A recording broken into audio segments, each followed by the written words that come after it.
Məsələ 7, x-in üstü 10, üstə gəl x-in üstü 5, üstə gəl bir çox hədisini vuruqlara ayırın, həll et.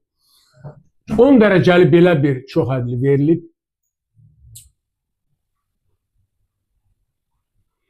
Bərabərdir. X-in üstü 10'u mən yazıram, x-in üstü 5'in kvadratı. Üstə gəl x-in üstü 5, üstə gəl 1. Və kənarda x-in üstü 5'i bir t ilə əvəz eləyirəm. Əvəzləməni burada nəzərə alsaq, bu bərabər olacaq. T'nin kvadratı üstə gəl t, üstə gəl 1.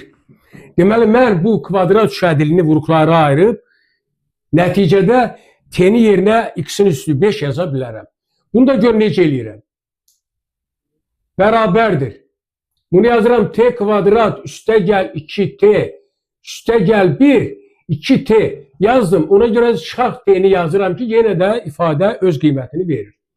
Və diqqətlə baxsanız görərsiniz ki, burada bu ifadə t üstə gəl 1'in kvadratıdır. Yazıram t üstə gəl 1'in kvadratı. Çıxaq, t'ni də yerinə yazıram. Kök altında t'nin kvadratı.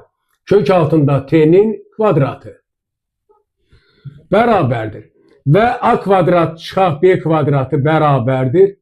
A çıxaq b, vuraq a üstə gəl b. Müxtəsər vurma düsturunu bura tətbiq edirik. Onda alıram. Olacaq t üstə gəl 1 çıxaq kök altında t. Bir də t üstə gəl 1 üstə gəl kök altında t. Belə aldıq və t'nin qiymətini artıq gətirib yerinə yazıb öz dəyişənimizə keçə bilərik. Onda alacağıq x-in üstü 5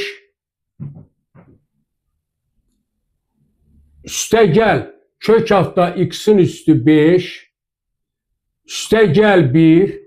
Burada da olacaq x-in üstü 5 üstə gəl.